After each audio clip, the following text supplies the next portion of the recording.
Tac. Et c'est bon. Bon, écoutez, bonjour à tous. Ravi de voir que vous êtes déjà aussi nombreux. Il y en a encore pas mal qui vont arriver, mais là, on passe la barre des 75 tout juste. Donc, ça fait super plaisir. On est ravis d'animer ce webinaire avec Fanny et tous les autres intervenants qui sont présents aujourd'hui. Le but de ce webinaire, c'est de vous offrir un certain nombre de retours d'expérience sur comment les entreprises peuvent animer leur stratégie RSE sur le terrain afin de développer l'engagement de leurs collaborateurs. Le webinaire, on a la chance aujourd'hui d'avoir plein d'intervenants qui viennent de milieux variés, d'expériences variées, qui vont pouvoir vous présenter une série d'informations très, très diverses. C'est Agnès Rambaud-Paquin qui va introduire ce webinaire dans quelques instants. Elle est vice-présidente du cabinet de conseil des enjeux et des hommes et elle va vous donner quelques éléments, quelques chiffres macro sur l'engagement des collaborateurs aujourd'hui en France. Ensuite, Fanny, que vous avez entendu pendant ces quelques minutes, prendra la main. Elle est consultante senior en RSE et elle vous fera un partage sur la mobilisation des salariés et les théories sur l'accompagnement du changement. Suivra ensuite Sandra, responsable développement durable chez Nature et Découverte, qui viendra vous faire un partage d'expérience et un témoignage sur comment ça se passe concrètement chez Nature et Découverte, comment la stratégie RSE est déployée sur le terrain, comment les magasins Nature et Découverte sont impliqués sur ces thématiques clés, quels sont les points forts de leur stratégie, les points faibles aujourd'hui, leurs besoins. Ensuite, je prendrai la main pour vous présenter ce qu'on propose avec l'ACA et la plateforme qu'on a développée pour faciliter l'animation RSE pour les entreprises. Et enfin, je laisserai la main à Quentin et Corinne, Corinne qui est directrice RSE chez Carmila, un réseau de centres commerciaux en France, en Espagne et en Italie, plus de 215 centres commerciaux, donc un vrai enjeu d'animation terrain de la RSE dans ces 215 centres commerciaux. Et Quentin qui est directeur de plusieurs centres commerciaux en France, qui viendront donner un retour d'expérience sur la mise en place de leur stratégie RSE, mais aussi sur l'utilisation de la plateforme LACA, puisqu'ils l'utilisent depuis maintenant 4 mois. Voilà pour le programme, et je vais tout de suite laisser la main à Agnès. Et Agnès, avant que tu la prennes, j'invite tous les participants qui ont des questions à les poser dans le chat, n'hésitez pas, et on les prendra au fur et à mesure des différentes interventions. Et il y avait une question sur le fait de savoir s'il y aura des docs projetés qui pourraient ensuite être communiqués. Oui, alors on va enregistrer, le webinaire est enregistré, j'ai un instant de répondre, et il sera mis en ligne, donc vous aurez accès à tout ce qu'on vous raconte a posteriori. Ok, donc je vais partager mon écran. Alors, vous voyez quelque chose là? Ça arrive, ouais, super, c'est bon. Attends, je voudrais me mettre en plein écran. Mais, Et bien sûr, n'hésitez pas à poser toutes vos questions tout au long du webinaire. Il y a des moments qui sont prévus pour répondre aux questions-réponses au fur et à mesure, mais s'il y a des questions essentielles pendant le webinaire, on s'arrêtera pour y répondre aussi. Donc, n'hésitez pas. Je vais prendre peu de temps parce que l'idée, c'était vraiment de laisser toute la place aux témoignages très opérationnels. Mais quand même, sur cette page, pour vous dire que moi, je suis particulièrement heureuse qu'on monte un webinaire sur ce sujet aujourd'hui.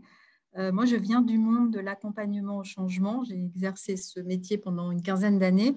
Et en fait, quand j'ai créé des enjeux des hommes il y a à peu près 20 ans, je me suis dit, ces sujets de RSE, développement durable, climat, etc., vont bousculer les organisations et il va y avoir nécessité d'embarquer les équipes dans la dynamique, de s'assurer que les collaborateurs à tous les niveaux de l'entreprise contribuent, soient impliqués, etc.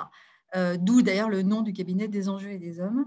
En fait, on a quand même un tout petit peu déchanté, et Fanny le sait bien parce qu'on a travaillé pendant 8 ans ensemble, mais parce que les entreprises n'ont pas tout de suite perçu ces enjeux ou n'ont pas tout de suite pu mobiliser des moyens pour faire en sorte que les équipes embarquent dans la dynamique. Nous, c'est vraiment le cœur de métier du cabinet, et je vais vous présenter quelques slides qui sont issus d'un baromètre qu'on fait chaque année, en général en partenariat, parfois avec Ecodev, souvent avec Occurrence, etc., pour mesurer la manière dont les salariés se disent ou se voient impliqués sur ces démarches. Alors, j'ai quelques minutes, donc je vais aller rapidement. Ce que je vois intéressant dans la dernière version qui date donc d'il y a 1 an, c'est que les salariés nous disent oui, oui, on s'intéresse de plus en plus au sujet. Vous voyez que c'est une très grosse majorité. On n'a pas pu creuser ce qu'il y avait derrière le nom, mais bon. Et en tout cas, ce qui est intéressant aussi, c'est que les équipes nous disent on voudrait vraiment être davantage impliqués. Si on cumule les 31 plus 20 plus 19, on est à 70% de personnes qui souhaiteraient avoir un rôle plus actif. On n'a pas non plus énormément de matière derrière les 13% qui considèrent que ça leur prend déjà suffisamment de temps. C'est parfois parce que les collaborateurs ont une casquette de référent RSE qui se surajoute à d'autres missions dans l'entreprise et qu'ils considèrent que voilà, c'est déjà très prenant. Ce qui est utile aussi, c'est de savoir quels sont les bénéfices que les uns et les autres y voient. Et ce qui est intéressant, c'est que vous avez presque une personne sur deux qui considère que ça donnerait vraiment du sens à leur job et que le fait de contribuer à des enjeux qui dépassent l'entreprise est complètement stimulant. On voit aussi que souvent, ça entraîne des compétences nouvelles à développer. Donc ça, ce sont plutôt des bons signes. Alors maintenant, si on regarde la réalité des choses, on s'aperçoit quand même que ce n'est pas évident pour les collaborateurs de s'impliquer parce que très souvent, ils ont peu de visibilité sur la démarche RSE de leur entreprise. Vous voyez que presque les 2/3 ne s'estiment pas suffisamment informés et qu'il n'y en a que 5% qui considèrent vraiment bien cerner le sujet. Si on creuse un petit peu plus précisément, on voit que les personnes qui sont impliquées le sont quand même plutôt sur des actions assez ponctuelles. Ça peut être des actions sociétales, la semaine du développement durable, mais que celles qui considèrent qu'elles ont vraiment une opportunité d'intégrer la RSE à leur job, à leur pratique professionnelle, sont beaucoup moins nombreuses. Hein. C'est de l'ordre de 8 à 10%. Alors qu'on a un réservoir incroyable d'idées, d'initiatives, de propositions, comme vous le voyez à droite, 67% seraient prêts à être davantage utiles, entre guillemets.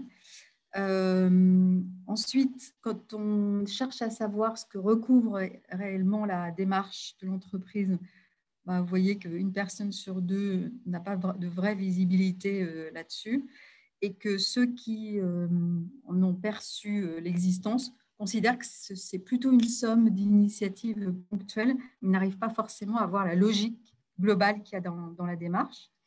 Et quand on demande aux salariés si l'engagement dans la RSE transforme l'entreprise, on voit qu'une grande majorité considère que ça transforme quelques plans d'action ou certaines fonctions, notamment les achats, l'IT, etc., mais pas fondamentalement toute l'entreprise.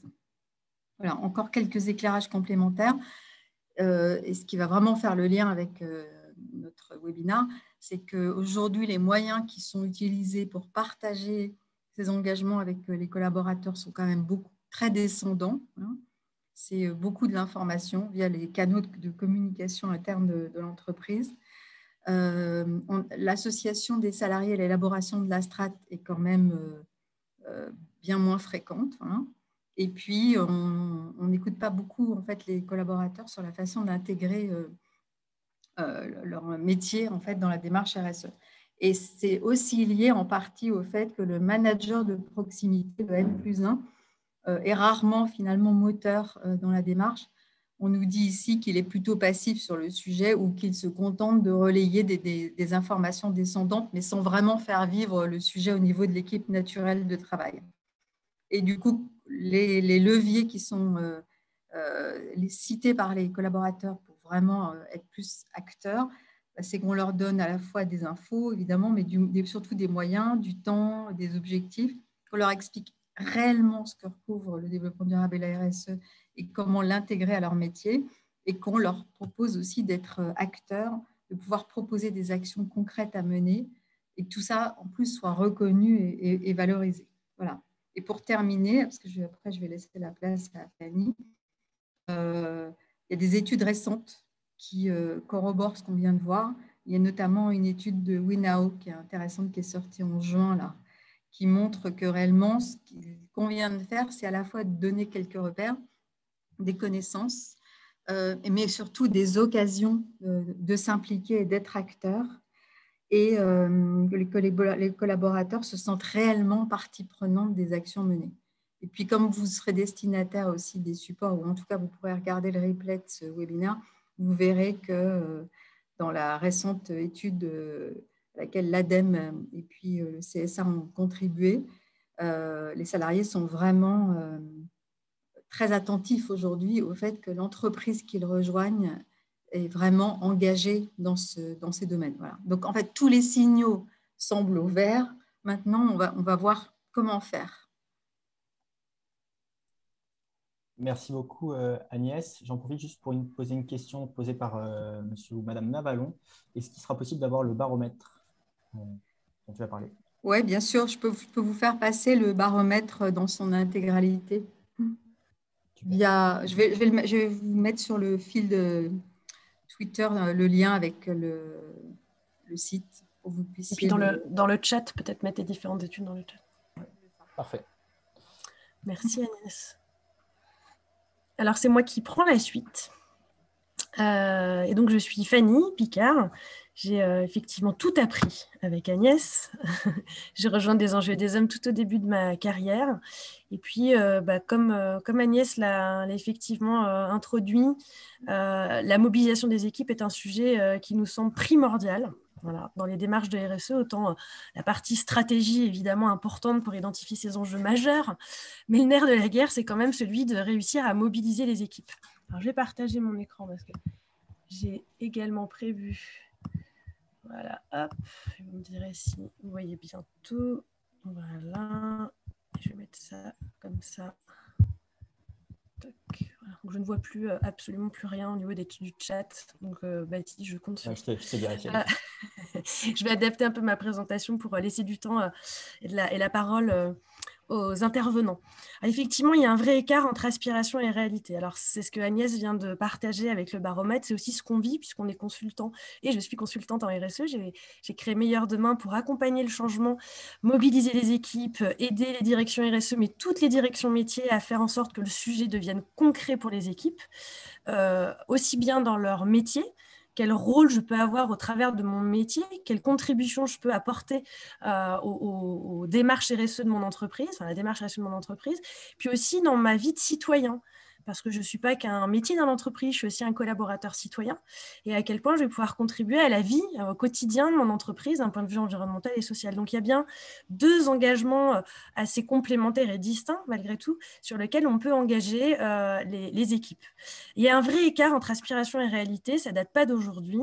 Quand des enjeux des hommes a été créé il y a plus de 15 ans maintenant, on en était déjà conscient. Ça continue à se conforter. Alors, il y a beaucoup d'entreprises, on va avoir des témoins qui vont nous faire part de ce qu'ils mettent en place au quotidien pour essayer d'accompagner les équipes.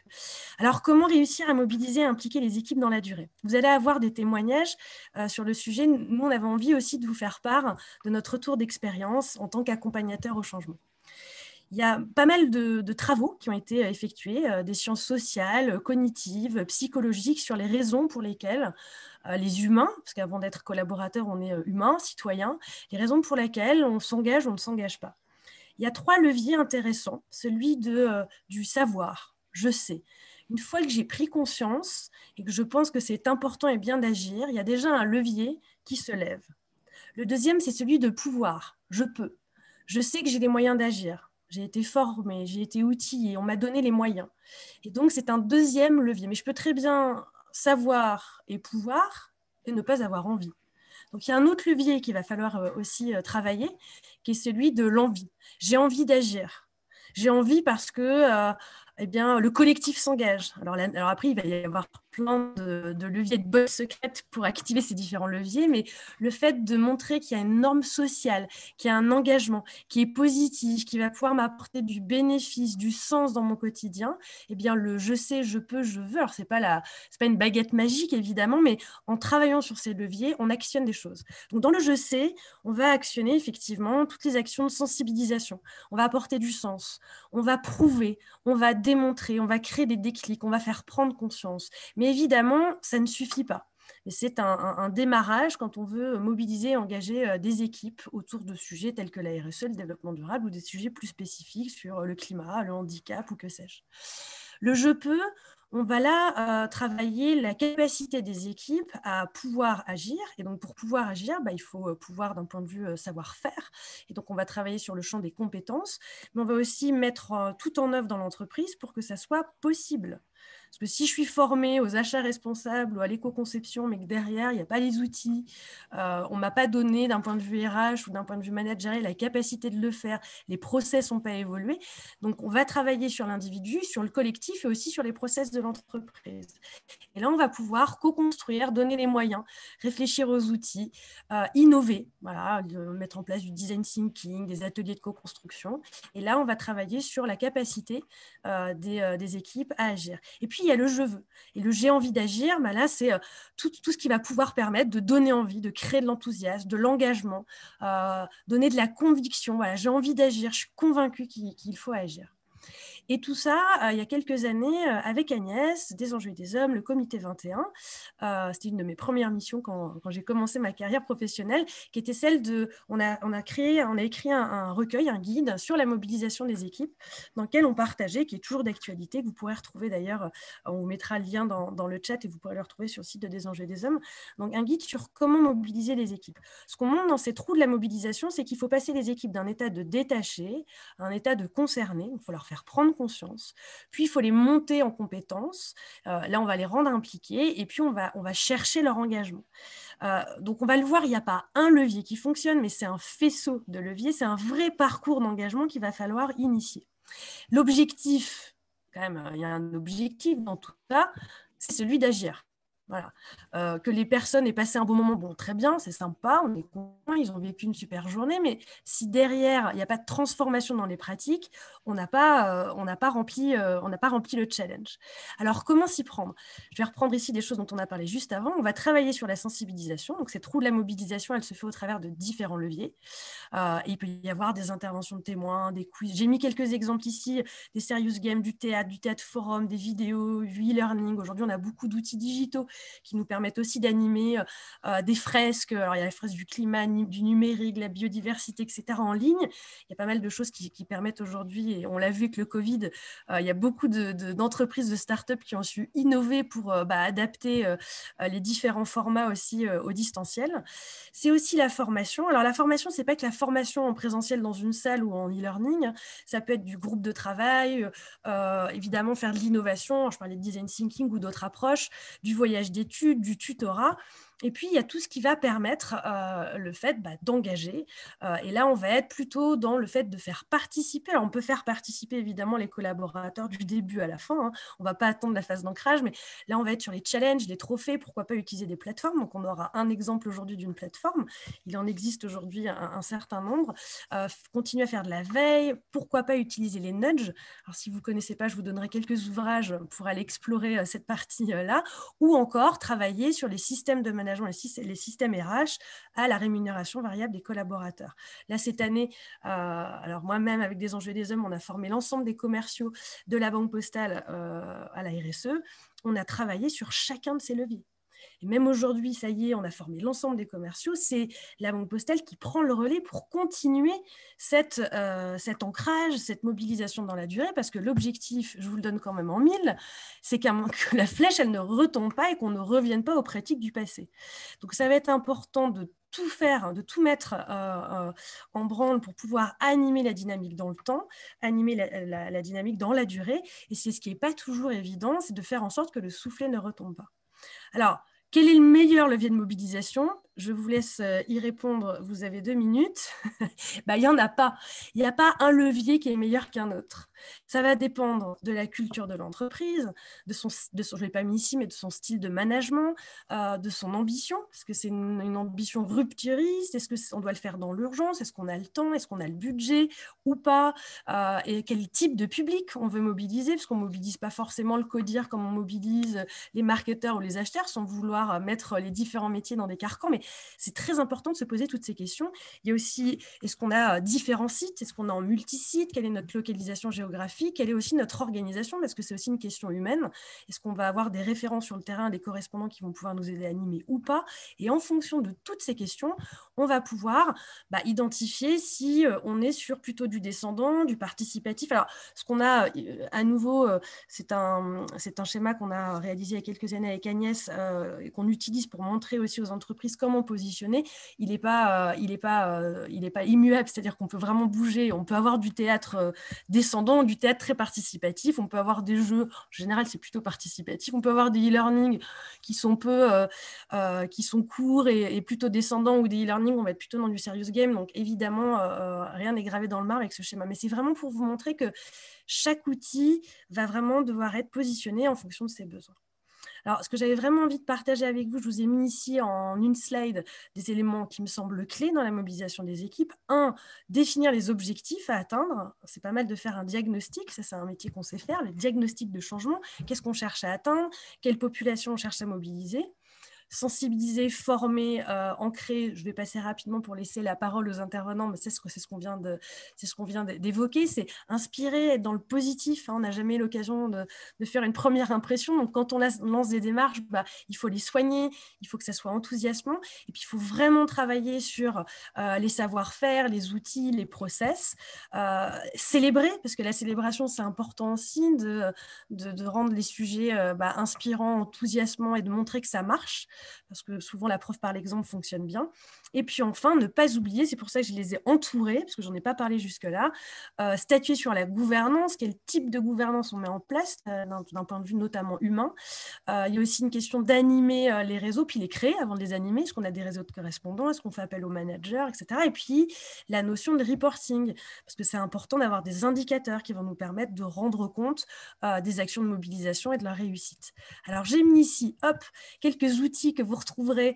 Je vous enverrai les liens là pendant les autres interventions. Vous pouvez retrouver notre guide de la mobilisation des équipes qui est en ligne. On forme d'ailleurs à ce sujet. Je vous invite à aller découvrir un guide de l'ADEME qui s'appelle Changer les comportements, parce qu'il y a pas mal de choses que j'ai dit aujourd'hui qui sont inspirées aussi de ce guide. Un gros travail qui a été fait sur les neurosciences, les sciences cognitives, comportementales, etc. Et d'ailleurs, vous pouvez suivre une formation de 2 jours. Ils ont fait un e-learning en ligne. Et puis, il y a différents ouvrages, l'ouvrage de Bug Humain de Sébastien Boller, ou encore un ouvrage sur les neurolearning, les neurosciences appliquées à la formation. Bref, les nudges. Vous avez beaucoup d'outils si vous avez envie de continuer à apprendre de tous ces sujets, ou encore le petit livre des vraies fausses bonnes raisons de ne pas agir qu'on avait écrit il y a quelques années. Voilà. Et donc, je termine là-dessus. Tiens, ça, c'est un exemple. Ce masque, je ne l'ai pas fait juste pour vous aujourd'hui. Je l'ai fait avec Massbook. C'est une initiative créative qui permet avec ses équipes d'organiser un événement festif et de faire un masque dans lequel on va partager son ambition, son envie pour le monde de demain. Voilà. Seul on va plus vite, ensemble on va plus loin. Moi, je crois beaucoup au fait que la RSE fonctionnera et durera dans le temps si les équipes sont mobilisées. Et je vais laisser la parole aux intervenants qui vont témoigner de cela. Merci beaucoup, Fanny. Juste avant de donner la parole à Sandra, il y a eu 2 questions posées dans le chat. Une de Alain qui demande, avant de mobiliser les équipes, la priorité est à mobiliser les dirigeants. Comment faire? Alors c'est un vrai sujet. Je te rejoins, Alain, que celui de la mobilisation du comité de direction. Alors, on intervient en comité de direction assez souvent. Alors, on ne parle pas de formation ni de sensibilisation. Alors, il ne faut surtout pas parler de ça. On vient les voir pour les inspirer. Mais oui, bien sûr, il faut former les équipes de direction. Il faut également leur montrer ce qui se passe sur... Donc, on fait beaucoup de benchmark. Le fait de faire intervenir aussi des consultants externes, c'est l'occasion de montrer, mais ça peut très bien être fait par l'interne. Il y a aujourd'hui pas mal de comités de direction qui s'engagent et qui vivent des sensibilisations, j'ai vu, autour de fresques diverses et variées. Donc, il y a quand même beaucoup de directions qui prennent le pas et qui se rendent compte qu'il faut évidemment, premièrement, se former avant de mobiliser les équipes. Maintenant, moi, ça m'arrive aussi d'intervenir dans des entreprises où le comité de direction n'est pas tout à fait complètement formé ou sensibilisé au sujet, mais on commence par les équipes, on avance, on met en place des actions, et puis quand ça arrive au comité de direction, ils se rendent compte qu'ils sont déjà un peu en décalage, que les équipes en savent plus qu'eux, ils nous demandent d'intervenir. Donc, il ne faut pas attendre non plus que tout le comité de direction soit complètement éclairé pour agir avant de mobiliser les équipes. C'était quoi la deuxième question? Et deuxième question, c'était si on prend l'exemple de Jean-Laurent, si on prend l'exemple de la banque postale, Oui. quel est le rétex VS, le point de départ constaté et le après? En gros, quel objectif atteint en combien de temps? L'objectif, c'était de former l'ensemble des équipes commerciales côté pro. On l'a fait en 1 an. Donc c'est quand même D'ailleurs, on a fait un retour d'expérience que vous pourrez, si vous nous suivez sur LinkedIn, je dis des enjeux des hommes ou meilleurs demain, on a fait pas mal de retours d'expérience sur le sujet parce que c'est un projet qui a très bien fonctionné parce qu'il a été bien pensé, il a été fait. On a pris du temps pour le faire. On n'a pas fait à la hâte en se disant voilà, en 2 mois, on va former tout le monde. On a fait un vrai travail de fourmi à travailler en co-construction avec toutes les équipes, la direction RSE, les RH, le marketing, les équipes commerciales. Donc, on a fait un vrai groupe de travail. On a co-construit toute la formation.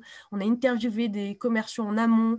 On a utilisé beaucoup de leviers. On a fait des vidéos en ligne. On leur a fait vivre donc en e-learning.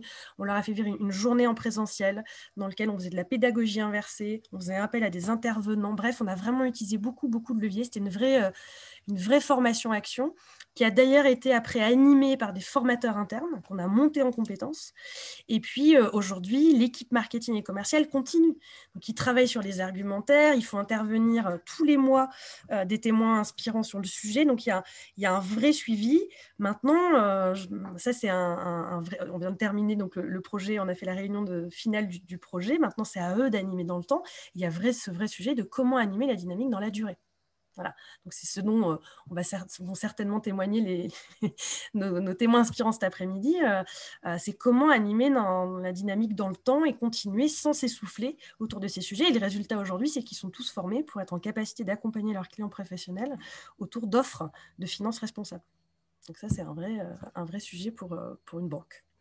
Super, merci beaucoup Fanny. Et dernière question qui, à mon avis, sera très rapide. Quelqu'un qui demande ce qu'est un nudge. Un nudge, c'est un petit plus qu'on va mettre en place au travers d'une action de communication ou d'un dispositif qui va permettre d'engager une cible, un public, sans forcément qu'ils s'en rendent compte. Et donc, les nudges, c'est par exemple mettre en place des dispositifs qui vont t'amener à trier sans que tu t'en rendes compte par un biais, par un jeu d'autocollants. C'est un exemple. Et les nudges sont plébiscités puisqu'en fait, tu fais l'action sans que tu t'en rendes compte. Donc, il y a aussi pas mal de travaux qui montrent qu'il faut aller un peu plus loin que les nudges parce que pour agir dans le temps et dans la durée, il faut que tu prennes conscience de ce que tu fais. Et ça peut être aussi intéressant de prendre conscience parce qu'une fois que tu as pris conscience, tu peux aussi en parler et devenir à ton tour un peu ambassadeur. Donc les nudges, c'est un bon outil assez sympa et rigolo à mettre en place dans les entreprises. Je pense quand même beaucoup volet éco-gestes, mais ils sont beaucoup utilisés aussi par le marketing de plus en plus. Voilà, j'en dis pas plus, mais voilà ce que sont les nudges. Il y a une conférence en ligne dont je vous enverrai le lien qui est intéressante si vous voulez la suivre. Voilà, je me tais. Maintenant, je laisse. Merci beaucoup, Fanny. Et on va enchaîner tout de suite, après les témoignages de Agnès et Fanny, avec le témoignage de Sandra, pour avoir une vision encore plus terrain et avoir un retour d'expérience de comment Nature et Découverte a mis en place sa stratégie RSE sur le terrain et dans son réseau de plus de 80 magasins, si je ne me trompe pas. C'est bien ça, Sandra? C'est exactement ça. Merci Baptiste, merci Fanny, merci Agnès. Je vais essayer de vous présenter une démarche qui dure bientôt depuis plus de 15 ans chez Nature et Découverte en 10 minutes. C'est surtout une démarche qui a évolué au fil de temps. Donc, ce n'est pas quelque chose qui s'est construit de jour au lendemain, elle a plutôt mûri au fil de temps. Donc, un élément que je voulais aussi partager avec vous, c'est que je me rends compte qu'on a fait beaucoup de choses par intuition. Mais ce que Fanny expliquait tout à l'heure, je pense que ça va beaucoup vous éclairer, même nous-mêmes, pour mettre justement le cadre et comment on mobilise des gens en interne. Et concrètement, chez nous, je vais vous partager mon écran. Je vous explique rapidement. Bon, je pense que vous connaissez peut-être Nature et Découverte. On est une entreprise de distribution spécialisée. On a un réseau de 90 magasins en France principalement, quelques magasins à l'étranger. Et tout est né parce que la Fondation des Nature et Découverte voulait impliquer les collaborateurs dans les choix de projets, dans les suivis des projets financés par la Fondation. Donc, du coup, il a fait, il y a 15 ans, un appel à volontaires. Et l'objectif, c'était d'inciter ces volontaires-là à visiter des projets financés par la Fondation. Je n'arrive pas à partager mon écran, mais ce n'est pas grave. Ouais, partage d'écran. Ah bon, c'est pas trop grave non plus. Et du coup, si vous voulez, je peux partager. Ah non, c'est bon, ça se partage. Super. Bon, ça marche. Ok. Donc, je suis allée un peu vite sur la présentation de nature découverte, mais c'est pas ça ce qui vous intéresse, je pense. Et en fait, je dirais peut-être 5 ans après, dans les années 2000, il y a eu la certification ISO 14000 qui est arrivée chez Nature Découverte. Et comme vous avez dans ces cadres-là, il y a besoin d'avoir des ambassadeurs ou un relais pour assurer la conformité de la certification ISO 14000. Donc, ils se sont dit, pourquoi pas proposer à ces volontaires qui étaient déjà volontaires et qui travaillaient déjà avec la fondation, d'avoir aussi des missions en lien avec la certification ISO 14000.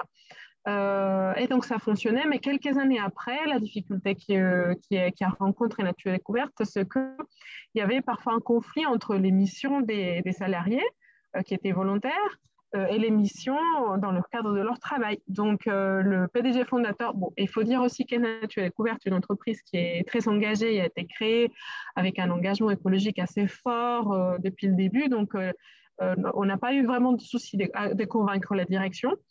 Le challenge, c'était plutôt comment faire vivre cet engagement aux collaborateurs. Et du coup, le PDG, enfin le fondateur à l'époque, il a dit, bon, ce qu'on va faire, c'est qu'on va leur donner une prime. Et donc, c'est comme ça que ce système qui a commencé de façon volontaire s'est professionnalisé au fil du temps.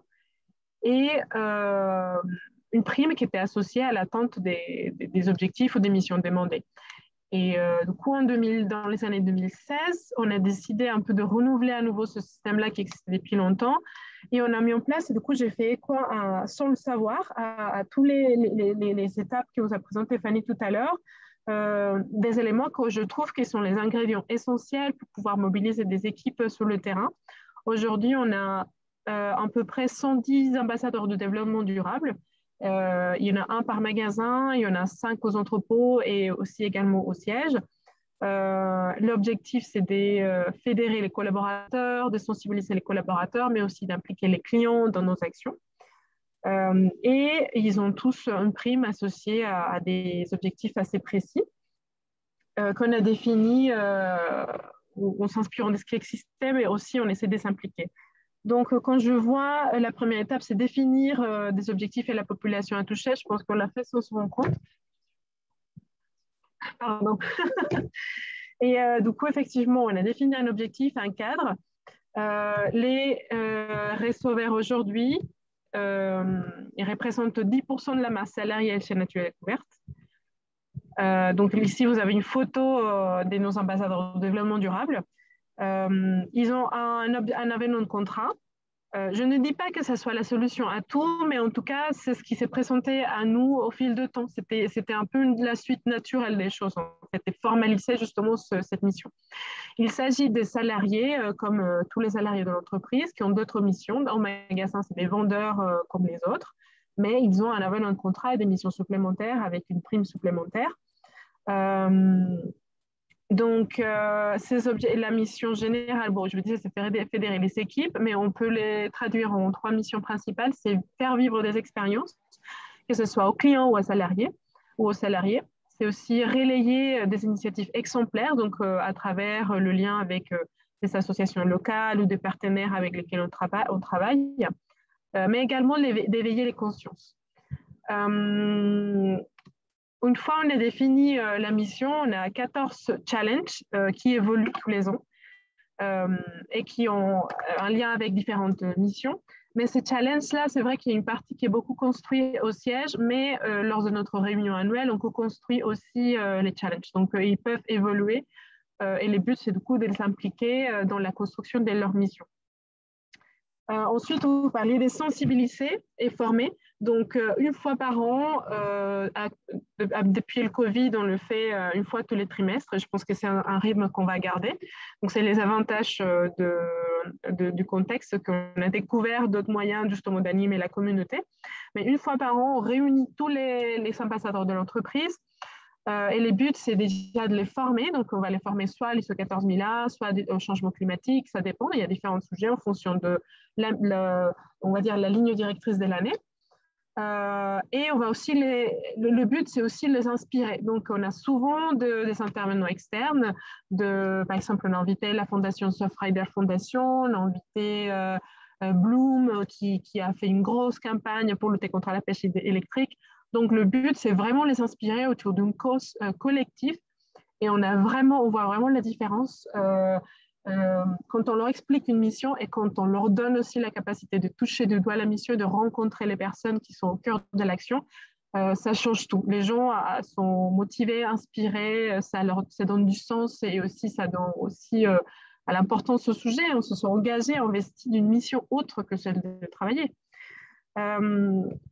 Ensuite, il y a bien évidemment la formation, c'est un ingrédient primordial pour que les gens se sentent aussi légitimes, parce que c'est des sujets sur lesquels ils ne travaillent pas au quotidien. Un vendeur, il connaît très bien les produits naturels couverts, mais il a besoin aussi de se sentir à l'aise pour parler de changement climatique ou de pêche électrique ou de biodiversité, que ce soit aux salariés ou aux clients.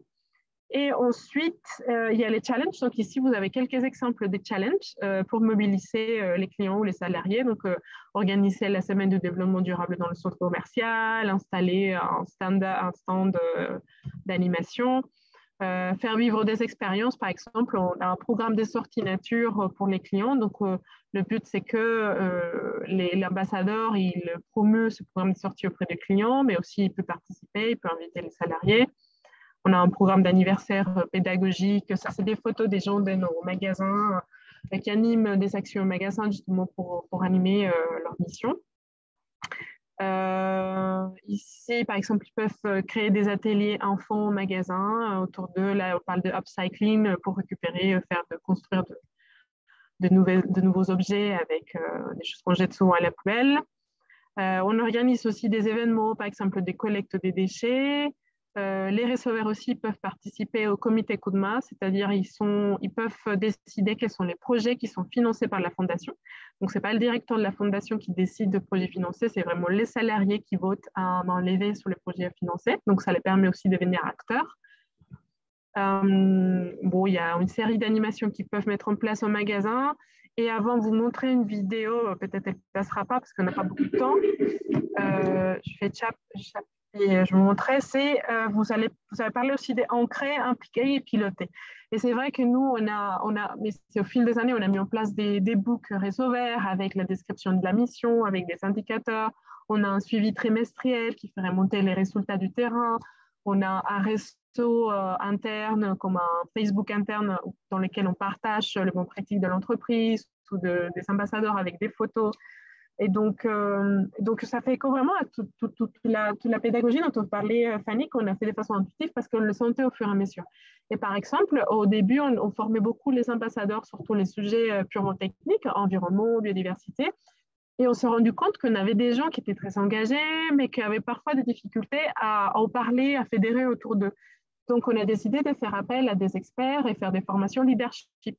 Donc, c'est vraiment en étant en contact avec le terrain qu'on voit aussi les besoins émerger et qu'on s'adapte, on adapte aussi notre fonctionnement et on essaie de nourrir davantage cette population-là. Là, je pense que je vous ai donné un peu de manière générale ce qui se passe chez nous. Je pourrais en parler pendant des heures, mais c'est comme un être humain, en fait. Il grandit et s'évolue. Et les challenges qu'on a, c'est renouveler cette mission. Là, on l'a fait en 2016 et là, cette année, on a encore besoin de renouveler pour donner un élan.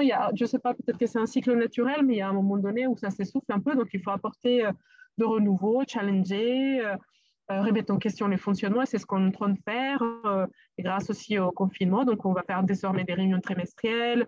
On a arrêté de faire de comptes rendus classiques sur papier. Donc, c'est juste pour dire qu'il faut aussi accepter qu'il faut en permanence se remettre en question pour que ce soit vivant. Je pense que j'ai dit tout ce que je pouvais partager avec vous. Si il y a encore le temps, je peux partager une vidéo d'une opération qu'on a fait au magasin. Est-ce qu'on a encore le temps ou pas? Elle dure combien de temps, Sandra? Elle est de, je ne sais pas, je pense… 30 secondes, allez-y. C'est une opération qu'on a fait au magasin pour la collecte des jouets et c'est une opération qui est animée par les ambassadeurs.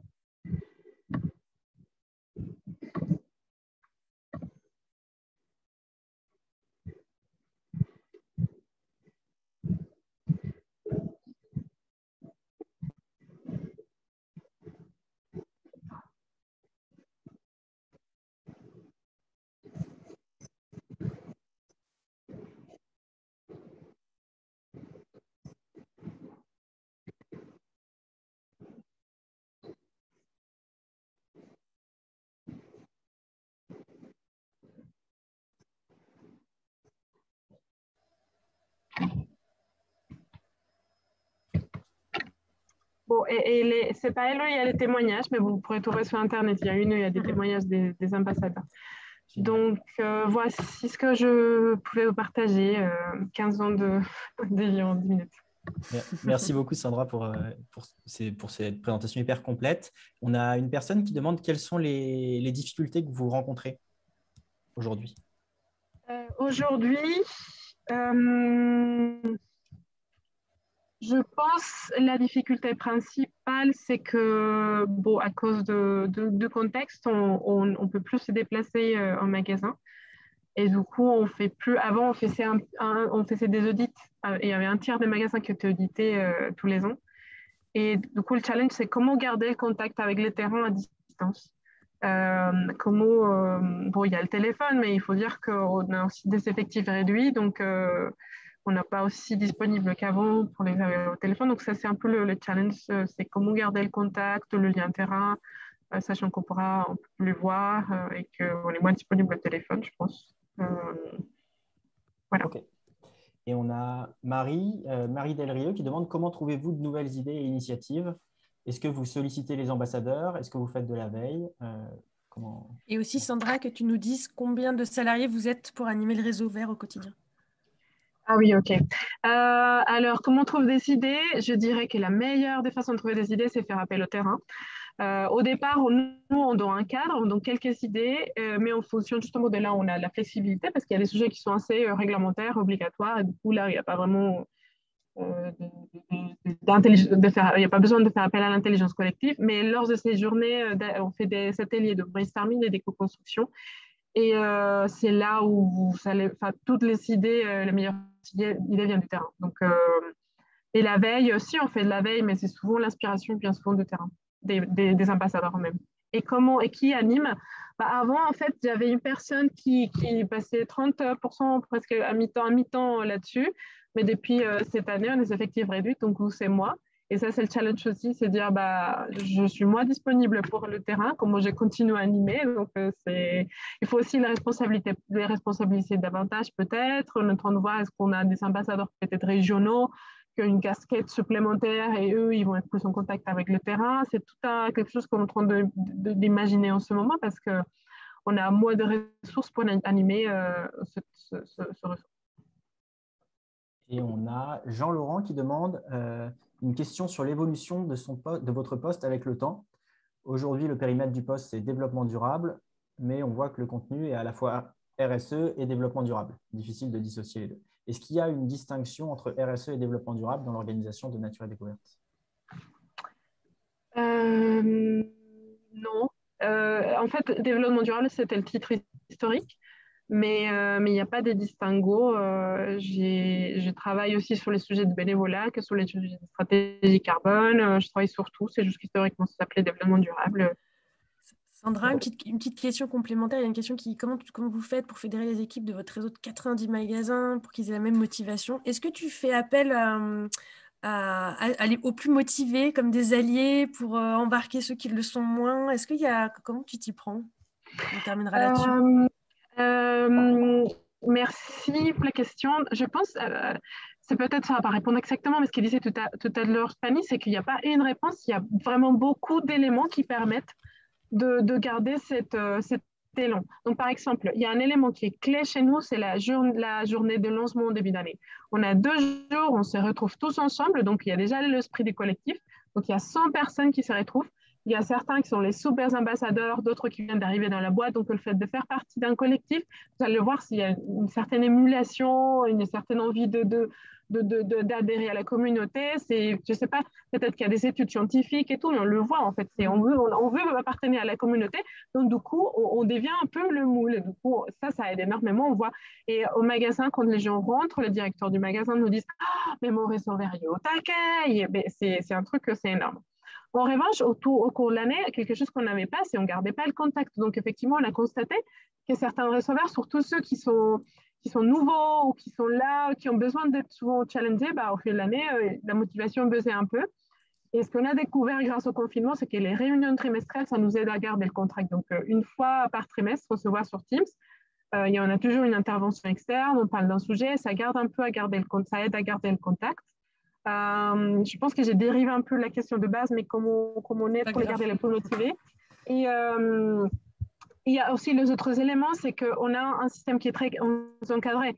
Donc on a des objectifs, des challenges, il y a une prime associée. Donc, si tu n'as pas ton challenge, tu n'as pas une prime. Donc, ceux qui ne sont pas motivés parce qu'ils y croient à la mission, mais qu'ils ont là parce qu'ils ont besoin d'un revenu supplémentaire, ça va les rattraper. Donc, il y a ça, il y a le management. Donc, il y a beaucoup d'éléments, les directeurs régionaux qui vont challenger les magasins. Donc, il y a beaucoup d'éléments qui permettent de rattraper en fonction des motivations de chacun.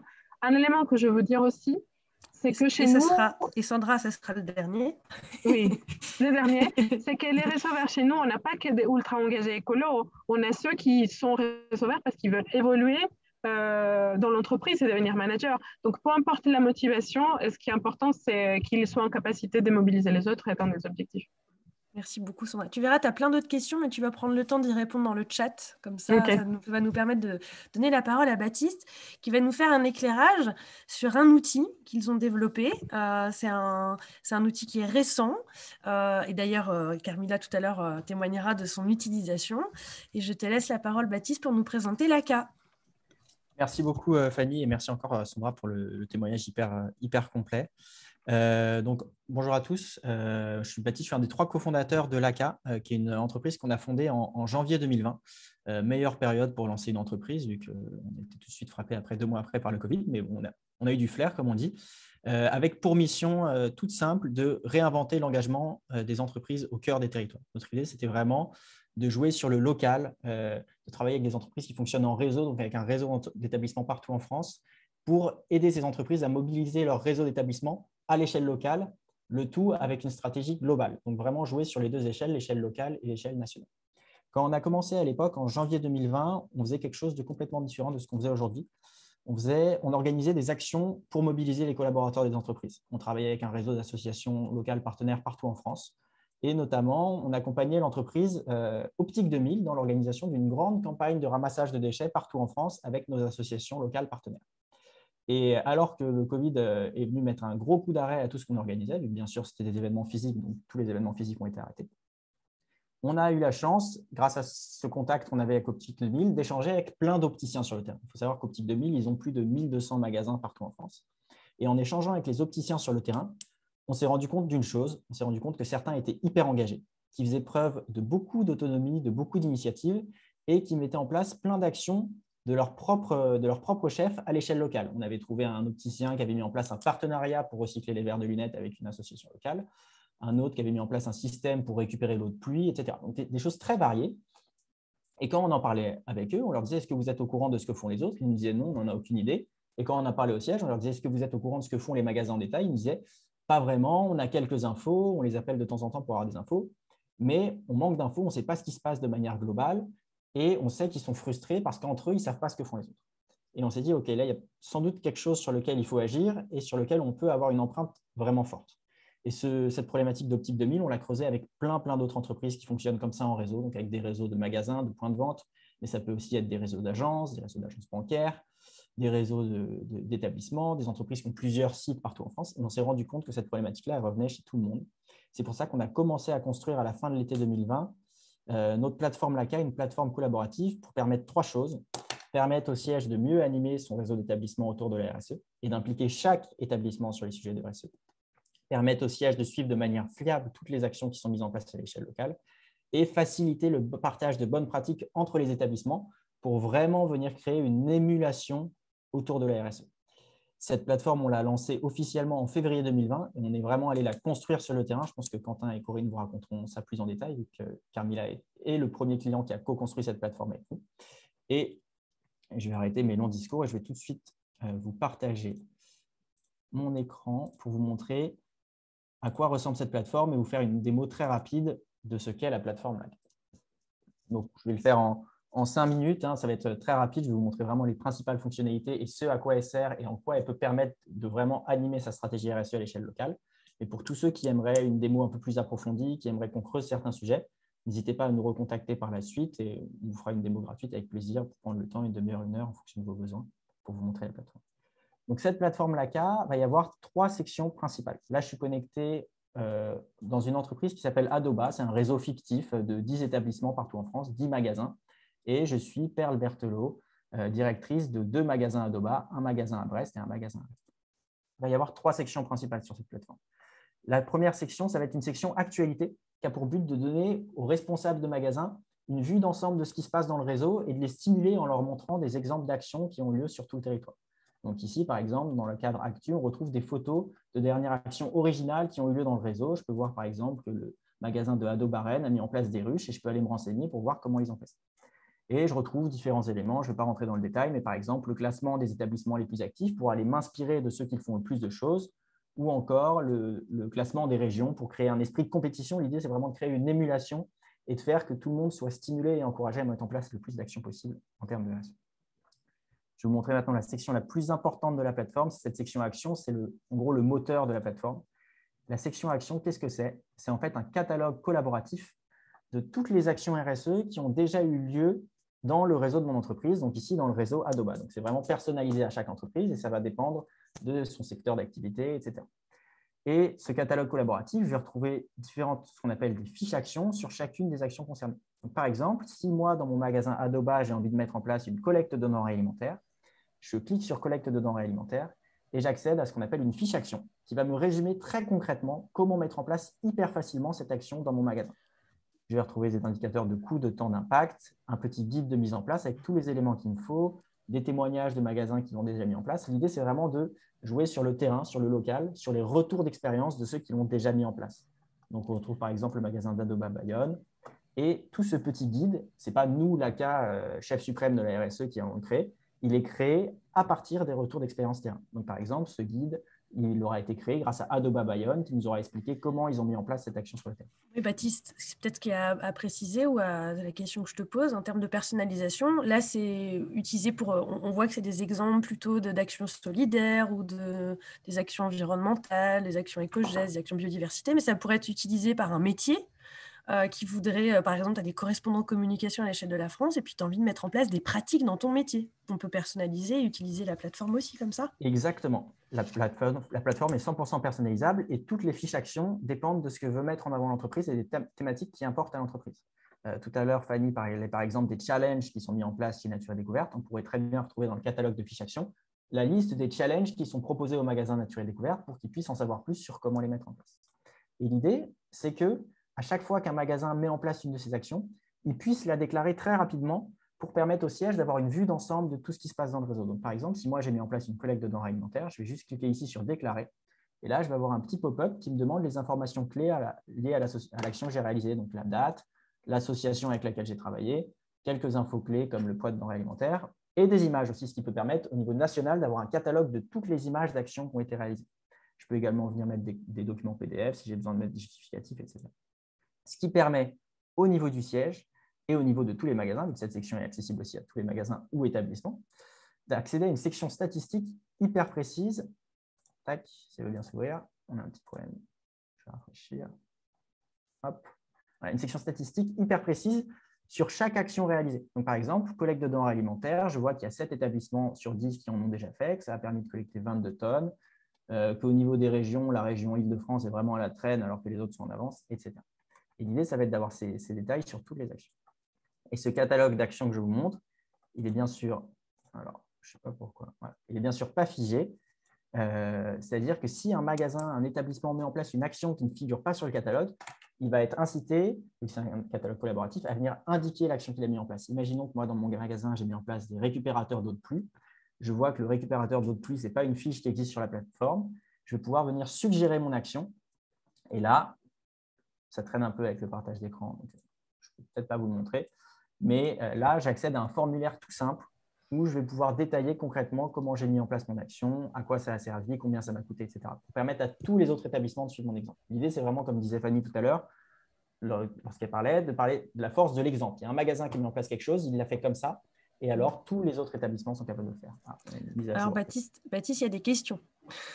Oh là, il y a beaucoup de questions, effectivement. Oui, tu as terminé sur la présentation avant qu'on entende Carmilla qui l'a utilisé, mais vas-y. Je vous montre 2-3 détails pour terminer. Au niveau du siège, on va, grâce à cette plateforme, pouvoir accéder à la liste tac, de toutes, alors s'il y a ça qui me gêne, je ne vais pas pouvoir utiliser, tac, de toutes les actions déclarées dans tous les établissements de manière hyper précise. On peut exporter bien sûr toutes ces données. Et après, il y a un certain nombre de fonctionnalités en plus qu'on a rentrées suite au retour de nos premiers utilisateurs, comme la possibilité pour le siège d'aller consulter ce que font tous les autres établissements, possibilité pour tous les établissements, bien sûr, d'aller voir ce que font les autres, la possibilité de suivre des objectifs RSE au niveau national en fonction des actions sur la plateforme, ou encore la possibilité d'avoir accès à une banque de photos pour retrouver toutes les photos déclarées sur la plateforme. Donc, c'est un outil d'animation, d'émulation, de reporting, de suivi. Ça répond à pas mal d'objectifs en fonction des cibles qui vont l'utiliser. Baptiste, il y a des questions. Alors j'ai répondu à l'une d'entre elles, je me suis permise pendant que tu parlais. Donc, on peut utiliser la plateforme comme elle est personnalisable en fait, pour tout sujet. Alors, aujourd'hui, c'est plutôt des sujets dédiés aux enjeux des RSE, mais quelqu'un qui dit que ça pourrait être un tirage au sort ou autre idée, mais sans rapport avec les RSE pour les clients. J'imagine que… Oui, aucun souci. Quel impact avez-vous identifié chez vos clients suite à la mise en place de l'ACA? Il y a déjà un peu de retour d'expérience, alors on va en avoir avec Carmila. Mais est-ce que toi, tu as quelque chose à nous dire là-dessus? Carmila nous laissera, je laisserai Quentin et Corinne répondre en détail là-dessus. Nous, l'impact, on voit un triple impact. J'espère que je ne dirai pas plus de 3 points, sinon c'est complètement incohérent. Mais le premier point, c'est qu'il y a beaucoup plus d'actions qui sont remontées. Les utilisateurs, notamment les responsables en magasin, nous disent qu'ils remontent beaucoup plus les actions qu'ils font parce que la plateforme est hyper intuitive, hyper facile d'utilisation. Donc, ça permet au niveau du siège de savoir beaucoup plus ce qui se passe.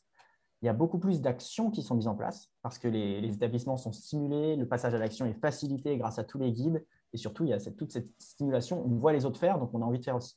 Et ensuite, il y a un gros gain de temps à la fois pour le siège dans toute la phase reporting, mais aussi pour les établissements dans la phase de mise en place des actions, parce qu'on a toutes les infos qu'il faut pour mettre en place les actions rapidement. Merci beaucoup, Baptiste. Et puis les autres questions, tu as répondu, donc tout va bien. Peut-être qu'on va laisser la parole à Corinne et Quentin. Alors, à tous, le webinaire ne se termine pas à 15h, à 15h15, donc on a encore du temps pour laisser la parole à Corinne et Quentin. Et merci, Sandra, j'ai vu que tu avais répondu à plein de questions dans le chat, donc merci beaucoup à toi. Très bien, bonjour à tous. Merci pour ce partage qui était fort intéressant depuis le début de ce webinaire. Alors, Carmila, on l'a dit en introduction, c'est une foncière de centres commerciaux, 215 centres entre l'Espagne, l'Italie et la France. Et nous sommes généralement plutôt des centres de province. La particularité, c'est qu'on est généralement associé à un hypermarché Carrefour, voilà, pour situer un peu la typologie. Et tout à l'heure, Sandra a donné un bon exemple puisqu'elle a mis en évidence une animation dans l'une de nos galeries à Cité Europe, donc, qui est une galerie Carmila du côté de Calais-Coquel. Alors, la RSE chez Carmila, elle est toute jeune. La direction a été créée en 2017 et on a pas mal renouvelé l'équipe. Et l'année dernière, on s'est remis une feuille de route plus ambitieuse, notamment sur le volet sociétal, avec sur ce plan-là une implication très forte de la direction de centre. Donc, comme on le disait à l'instant, l'enjeu, c'est de mobiliser et d'aligner un peu toutes les initiatives qui sont prises dans les différents centres commerciaux. Et ce n'est pas forcément toujours simple au quotidien, et notamment quand on s'attaque à l'exercice un peu formel de reporting en fin d'année pour extraire, on va dire, l'information la plus qualitative qui permet de mettre en évidence justement toutes les actions initiées dans les différents centres commerciaux. Sur ce volet territorial, donc notre implication, notre ancrage, il est vraiment porté par le directeur de centre commercial. Et Quentin, qui va témoigner juste après, pourra confirmer au quotidien, on va dire qu'ils incarnent un engagement RSE de la part de Carmila, puisque c'est dans l'engagement auprès de toutes nos parties prenantes que l'on confirme ce volet, on va dire, sociétal. Sur ce point-là, du coup, ce qui est important, il y a 2 enjeux. Répondre on va dire, à l'envie très forte de nos collaborateurs de s'impliquer dans la RSE.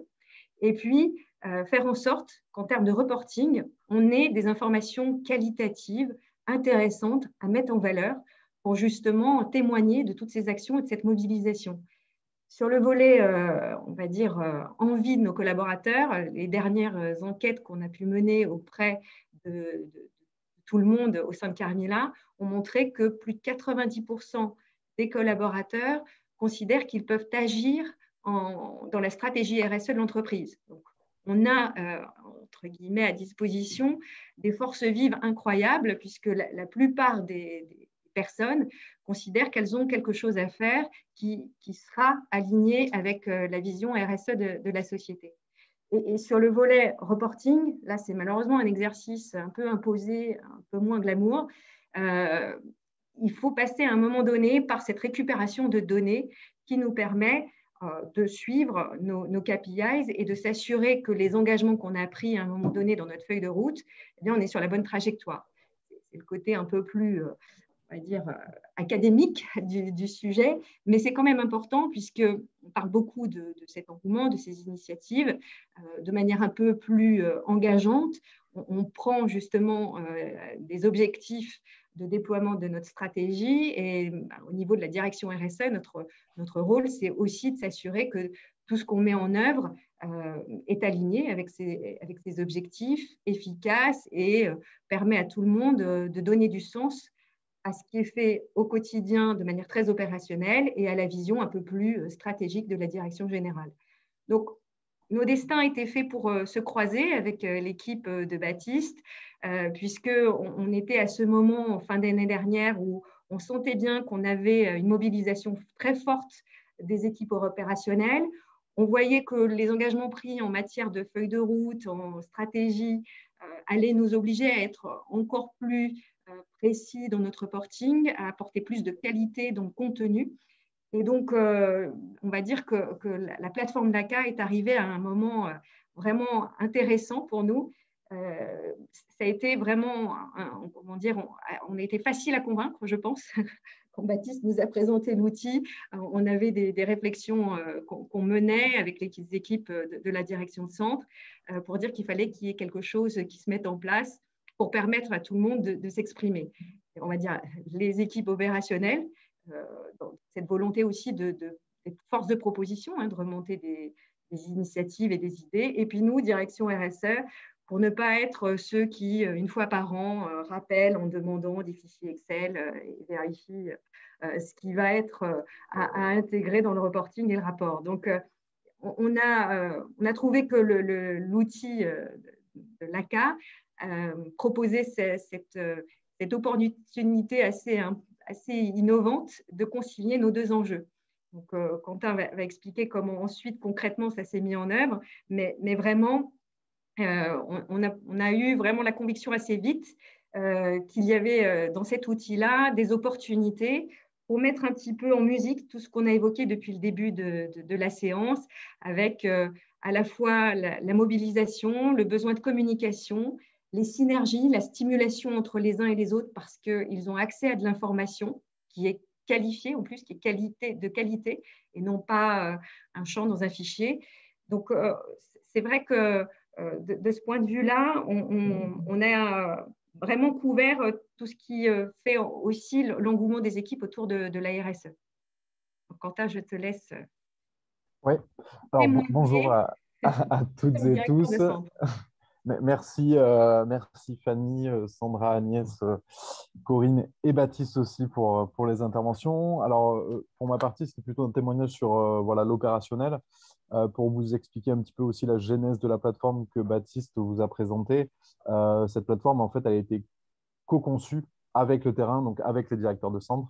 On était un groupe de travail avec des directrices et des directeurs de centre, avec des échanges très réguliers avec les équipes LACA qui sont vraiment très, très réactives pour justement créer une plateforme qui nous corresponde avant tout et qui corresponde à nos besoins. Et ça, c'est une réelle chance. Et la plateforme, à l'heure actuelle, bien sûr, il y a plein de développements qu'on peut venir amener en plus, mais elle est déjà amplement suffisante pour nous au quotidien et surtout par rapport à ce qui existait avant. Fanny, tout à l'heure, parlait de levier pour la RSE. Et en effet, la plateforme est un réel levier d'engagement. Sur plusieurs points, Baptiste l'a présenté, vous avez une comparaison, nous en local, avec les autres centres. Donc sur l'émulation collective, bah, c'est quelque chose qui est plutôt très, très positif. La facilité d'accès à la plateforme également permet de lever quand même pas mal de freins et aussi la rapidité d'utilisation de la plateforme. Quand on est sur le terrain, le temps compte et toutes les petites actions qui, entre guillemets, vont nous grappiller du temps, on préfère les éviter.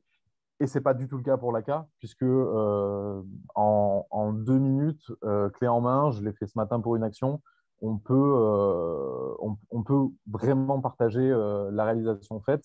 Dans les centres, on a une nécessité d'impact du centre sur le local. Et ça aussi, ça nous permet d'avoir ce visu-là, savoir que notre centre a un réel impact sur son territoire, d'avoir un visu, de le partager aussi à nos collègues, aux différentes équipes. Donc voilà, moi je suis vraiment hyper satisfait de l'application, de la plateforme, très satisfait aussi de l'utilisation par mes collègues. On voit que la plateforme vit bien, l'utilisation n'est pas retombée un petit peu comme on soufflait, comme avec beaucoup d'outils, puisque maintenant on est un peu noyé dans les outils. Donc voilà. Quentin, d'un point de vue humain, comment c'est organisé, qui l'utilise, qui remplit, qui...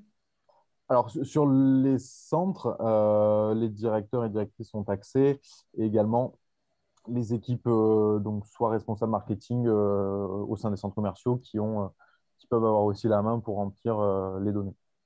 Ok. Est-ce que vous voyez un intérêt, Quentin, Corinne, Baptiste, à l'utilisation de cette plateforme pour des plus petites structures? C'est une question qui est posée, quid des TPE-PME, et puis peut-être une question à Baptiste. Est-ce qu'il y a une volonté de développer aussi la plateforme pour qu'elle soit adaptée un peu à tout type d'entreprise? Oui, alors aujourd'hui, on échange avec des plus petites structures pour voir comment la plateforme pourrait fonctionner avec elles, si elle fonctionnerait bien aussi ou si elle fonctionne seulement avec des réseaux de 80-100 établissements. On a des structures de 5, 10, 15 établissements qui sont intéressés. Donc, a priori, il y a ces enjeux-là qui se posent aussi pour des réseaux comme ça. Et on travaille aussi à une version de la plateforme qui soit adaptée, pas à un maillage établissement, parce que là, la version qu'on vous a montrée, c'est un maillage établissement, mais à un maillage collaborateur. Par exemple, c'est ce qu'on a fait pour la SNCF. On a pris la même plateforme, exactement la même, mais au lieu de la faire fonctionner pour des établissements, elle fonctionne pour des collaborateurs qui vont se rendre sur la plateforme et déclarer les actions qu'ils font au sein de l'entreprise. Et donc ça, c'est une version qu'on a mis en place pour la SNCF, qui est quasiment la même que celle que je vous ai montrée, et qu'on est en train de creuser, de peaufiner pour voir comment on pourrait la proposer à d'autres entreprises qui souhaiteraient mobiliser leur entreprise, non pas au niveau de la maille établissement, magasin, agence, etc., mais au niveau de la maille collaborateur. Donc si quelqu'un veut échanger sur le sujet, avec plaisir pour avoir... Et Quentin et Corinne, on a l'habitude, quand on interroge des opérationnels, de leur dire, alors si c'était à refaire, alors là c'est un peu, la question elle arrive à un moment où ça commence. Donc, oui, et puis on a eu la chance de co-construire aussi. Bah oui. Voilà, donc, Est-ce que vous avez des conseils à donner? Parce qu'on est d'accord, on l'a dit, la plateforme c'est un outil, c'est un levier. Donc c'est pas la plateforme qui va révolutionner la mobilisation des équipes, ça aide évidemment. Est-ce que vous avez des conseils à apporter peut-être à des personnes qui se tâtent à l'idée d'utiliser un outil comme celui-ci? Est-ce que vous avez des conseils de choses à mettre en œuvre de façon complémentaire ou des conseils tout court? Alors, on va dire que le groupe de travail qui participe à la co-construction doit vraiment être de deux dimensions, avec l'intégration évidemment des opérationnels et puis aussi les équipes RSE sur le volet cibler les objectifs. Parce qu'on peut avoir tellement de sujets au niveau local qui peuvent rentrer dans des démarches RSE de développement durable que l'on pourrait aussi s'éparpiller. Il peut y avoir cette inquiétude-là de se dire on ne va pas à l'essentiel, on sort un peu peut-être de l'alignement de la stratégie de l'entreprise. La marge de manœuvre pour un directeur de centre, elle est quand même très importante et d'ailleurs l'outil est intéressant puisque il n'y a pas d'action préformatée, chacun peut soumettre, proposer une idée. C'est en échange avec la direction RSE qu'on se dit oui, ça colle à notre stratégie, c'est aligné, donc super, c'est une très bonne initiative et diffusons-la pour que tout le monde puisse en bénéficier. Mais voilà, c'est cette approche, on va dire siège, ça m'embête de le présenter comme ça, mais siège et région qui est importante et c'est la synergie des deux qui amène de l'efficacité, un peu de pragmatisme aussi. Quentin, un retour, un conseil? Le seul conseil, c'est allez-y, parce que vraiment, c'est hyper agréable et confortable sur le terrain d'avoir voilà, d'avoir un outil comme ça. Donc, non, allez-y, foncez. Et de toute façon, nous, on a des objectifs qui viennent, comme disait Corinne, du siège ou de la direction. Donc, nous, on se doit d'appliquer ou en tout cas de s'y engager avec plus ou moins de force. Mais la plateforme est quand même vraiment là pour faciliter cet engagement. Et pour le coup, le sens de l'ACA remplit parfaitement son travail. Encore 2 ou 3 questions, il nous reste 2 minutes. Je vais prendre une question de Baptiste. Kélia qui demande, pensez-vous que la plateforme va assurer cette dynamique sur le long terme? C'est une super question parce que c'est un point sur lequel on travaille énormément. En fait, tout va dépendre de 2 facteurs. Ça va être l'implication de l'équipe de l'ACA, bien sûr, et de la plateforme, et l'implication du siège. C'est-à-dire que la plateforme, comme disait Fanny de son côté, ne peut pas faire vivre la RSE à elle toute seule. Il faut que le siège s'implique au niveau de la RSE, que les équipes RSE du siège s'impliquent, et il faut que les directeurs d'établissement s'impliquent. Si personne n'a envie d'agir sur la RSE, la plateforme ne peut pas faire des démarches. Mais c'est le cas pour l'instant, et à mon avis, ce sera le cas dans les semaines et mois qui viennent, donc ça continuera de fonctionner. Et du côté de l'ACA, on s'implique énormément aussi. On échange quasiment toutes les semaines avec des utilisateurs différents dans chaque entreprise pour avoir des retours, savoir ce qui va, ce qui ne va pas, et vraiment améliorer l'outil au fur et à mesure. Cette présence terrain qu'on avait au début, on compte vraiment la garder dans tous les mois et années qui viennent, donc ça devrait fonctionner. Est-ce qu'il y a des objectifs qui sont adossés au directeur de centre à l'utilisation de la plateforme ou pas? Est-ce qu'ils sont pour l'instant pas?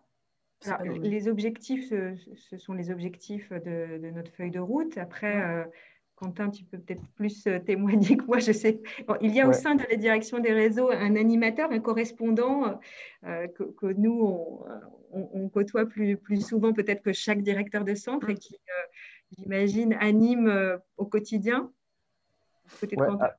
Alors, on n'a pas d'objectif d'utilisation de la plateforme. On n'est pas contraint à l'utiliser. Oui. Pas du tout. Mais comme je l'ai dit, on a des objectifs RSE sur les centres. Et ça reste qu'un outil, la plateforme. Et dans la mesure où il est hyper ergonomique et rapide d'utilisation, on est obligé, entre guillemets, de l'utiliser, mais voilà, pour nous faciliter, encore une fois, le quotidien, en fait. Alors, il y a un petit volet aussi gamification. Baptiste, je ne sais pas si tu en avais parlé. Je n'avais pas eu le temps d'en parler, vu que je n'ai pas… qui peut aider à convaincre les plus réticents. Voilà, il y a différents leviers, comme disait tout à l'heure Fanny. Il y a aussi ce levier-là. Et du coup, comme il y a une logique un peu de trophée, de mettre en valeur ceux qui sont les plus actifs, forcément, ça un petit peu stimulant pour ceux qui ont besoin d'être convaincus. Baptiste, il nous reste, il y a encore plein de questions autour de la plateforme. Combien d'utilisateurs cibles avez-vous pour cette plateforme? Quentin, Corinne, comment vous y êtes pris pour le déploiement? Mais je vois l'heure et je vois qu'on arrive à la fin de notre webinaire et sinon on va perdre… Alors, ce qu'on va faire, pour faire simple, je repartage mon écran 2 secondes. Donc, effectivement, il y a aussi une idée sur le coût. Oui. Pour tous ceux qui ont des questions en plus auxquelles on n'a pas eu le temps de répondre ou qui veulent échanger avec des intervenants du webinaire avec lesquels vous aimeriez poser des questions en plus, ce qu'on vous propose, c'est de mettre un mail directement donc à moi, baptiste@laca.io, et je vous redirigerai comme ça directement vers les différents intervenants pour qu'ils puissent vous répondre au fur et à mesure. Je regarde les questions, j'en prends une au hasard, celle de Lise. Est-ce que cette plateforme pourrait être adaptée à des agriculteurs en coopérative pour qu'ils échangent sur leurs pratiques agricoles? Sans souci. En fait, la plateforme fonctionne à partir du moment où il y a des pratiques qui sont mises en place sur le terrain et qui sont facilement réplicables ailleurs. Et l'idée, c'est qu'une pratique qui a été mise en place quelque part soit répliquée ailleurs très facilement. Donc, ça pourrait parfaitement s'adapter. Allez, je vous propose qu'on conclue ce webinaire. Ce qu'on avait envie de faire avec Baptiste, c'était de demander à chacun de pouvoir donner un mot qui synthétiserait un peu ce avec quoi vous repartez de cette heure et quart passée ensemble. Agnès est partie, mais je suis sûre qu'elle aurait dit l'homme avec un grand H, la mobilisation. Elle a dit inspiration. Elle a dit inspiration. Je vais laisser la parole à Sandra, peut-être. Tu es encore là, Sandra? Voilà. J'étais j'allais partir, mais… Ton mot. Du coup, je suis surprise. C'est pas grave. Le mot qui synthétiserait tout ce qu'on vient un peu de se dire quand on parle de mobilisation des équipes. Évolution. Évolution. Baptiste, ton mot à toi? Moi, je dirais valoriser. pour dire valoriser tout ce qui se fait déjà et partir de ce qui se fait pour le répliquer ailleurs. Tu triches, Baptiste, on avait dit un mot, je plaisante. Ah. Corinne. Je vais faire pareil, informer et sensibiliser. Voilà. À partir du moment où les équipes commencent à avoir des infos et comprennent comment ça s'intègre ou dans quelle logique, ça donne du sens et c'est la roue que tu montrais tout à l'heure. Et enfin, Quentin. Je dirais inspiration aussi. Je suis très inspirée par les différentes interventions. Merci à tous. Moi, je vous dirais bien, j'en ai plein, c'est difficile, mais ensemble, envie. Allez, je triche aussi. Parce que c'est vrai que voilà, la RSE, c'est avant tout partager une envie commune que celle d'avancer sur des sujets qui sont quand même hyper importants. Et c'est vrai que sans envie individuelle et collective, on ne fera pas grand-chose en entreprise. Donc, on peut toujours bosser sur les strates, les matérialités, les raisons d'être et tous les sujets qui sont très, très à la vogue en ce moment. Voilà, donc c'est important qu'on fasse partie du changement. On vous remercie beaucoup d'avoir tous été présents jusqu'au bout. Vous êtes encore plus de 70. Le webinaire sera en partage. Vous pourrez le regarder après le webinaire. On fera en sorte avec Baptiste de vous le mettre rapidement en ligne. Et n'hésitez pas effectivement à écrire à baptiste@laca.io si vous avez des questions à poser à l'un de ces intervenants. On vous dit à très bientôt. Merci à tous. Merci à tous. Merci, Merci à tous. À bientôt.